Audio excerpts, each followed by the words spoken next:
Bo's here today. He's headed off to Worlds. And ironically or not, I have his greatest opponent is inside this towel, okay? That he will face at Worlds and probably for the rest of his life.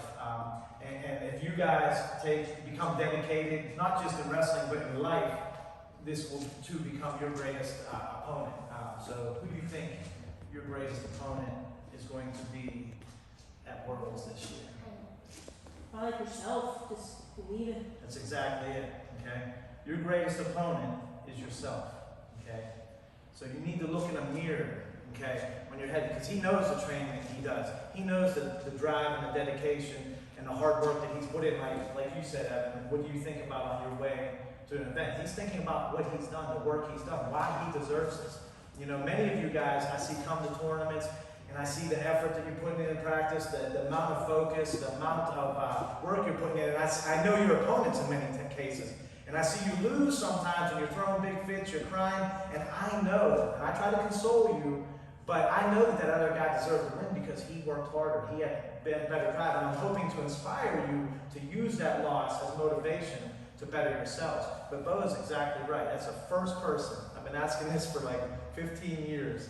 And I've heard every answer. I've never heard someone nail that right on the head. I mean, goosebumps are bringing tears to my eyes. Your greatest opponent in life, wrestling, no matter what you decide to focus your efforts on, is going to be yourself. So never forget to look in the mirror every single morning. And remember that if I can overcome my self-doubt, encourage myself, have self-control, self-discipline, that nothing can stop you, okay? And then I'm going to add to that too, that there's only 3 things we're given in life, okay?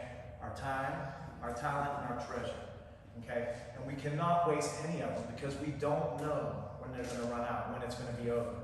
Time management, okay? 168 hours in a week. You sleep for hopefully around, 8 times 7, 56. You have to go to school during the school year, and then you still have 68, 70 hours left in your week to choose what you want to do. And all I'm encouraging, I'm not telling you what to do with your time, but set goals and make sure you're managing that time to be congruent with your goals.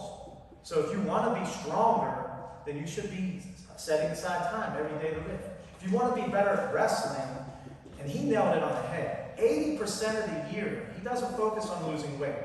Okay? He's focusing on getting better at his technique and getting stronger. He's eating healthy. He's eating right.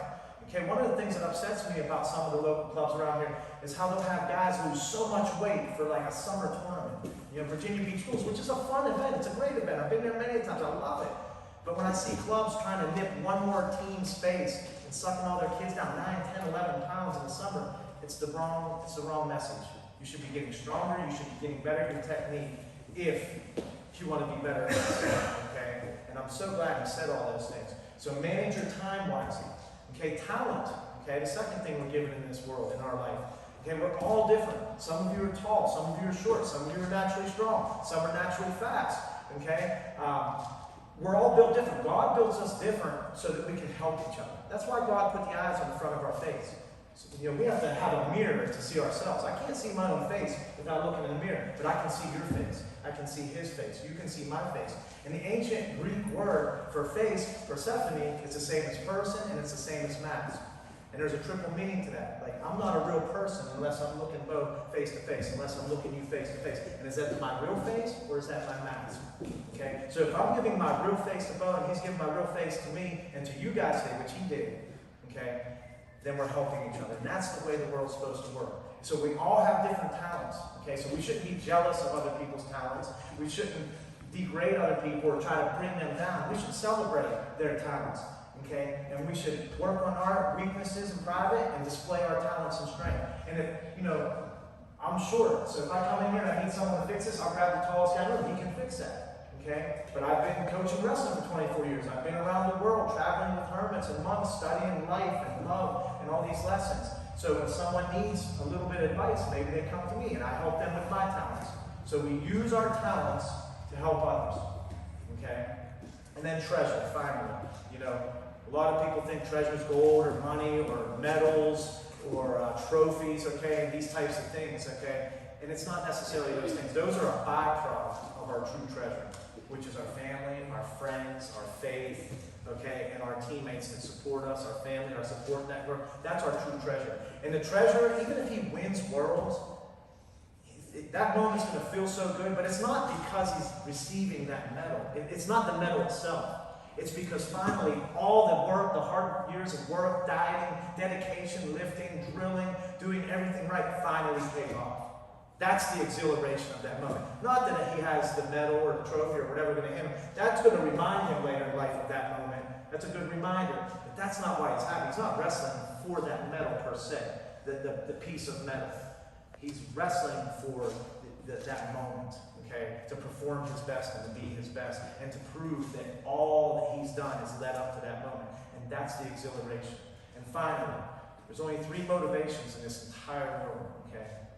Fear, reward, and love, okay? And we can put this against anything that you decide to do ever. Since we're here wrestling today, I'll use wrestling.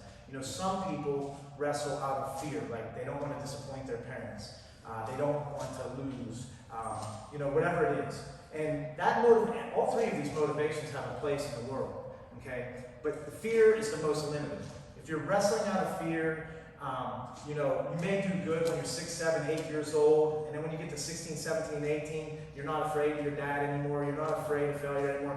Where's the motivation coming from, okay?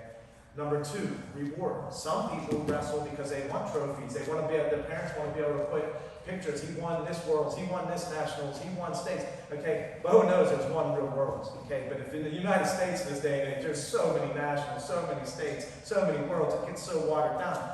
You know, but people love to say that my kid's a dance world champion. I was just down at Disney and they were doing dance worlds. You know, how many of them are there? You know, it's like there's 20 different worlds. Okay, so we're not wrestling for the trophies and the medals, the reward. Okay, I mean that has a place too. Maybe when you start out, you are afraid of your dad or failing your team, and that gets you to keep wrestling. Then eventually you start to mature. Maybe you are wrestling for a state championship to be first place at this event or that event, and that has its place. But and lastly, love, okay? If we wrestle because we truly love it, if we love to lift, if we love to wrestle, if we love to get straight A's ourselves, okay, then that's the greatest motivation. That's the limitless, okay? Fear will get you a little farther.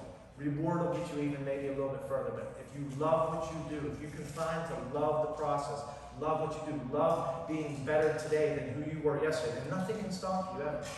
Okay, nothing can ever stop you if you're doing it because you love it. Okay, those are the 3 motivations in life, and I know he loves what he does. I've seen it in his eyes the very first time I seen him wrestle, and I knew it at that moment. And that's why I've always kept my eye on him.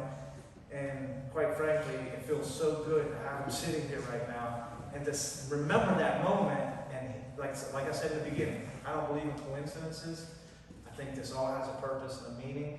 And all we have is missed opportunities and missed meetings. And so for the last couple decades of my life, I try to be very observant and pay attention to what I see in people's eyes. I try to read into their soul.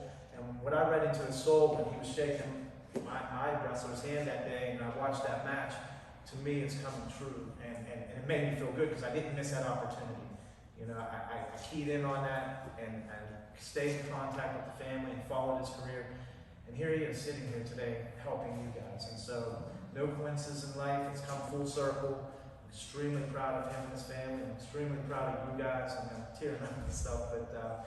And I'm just glad to support you in your journeys and see what the future holds. You know, not only this world, but many to come. You know, so and I'm telling you, 15 years, you're the first person that said that correctly right off the bat. So just more confirmation, right, guys? All right, so let's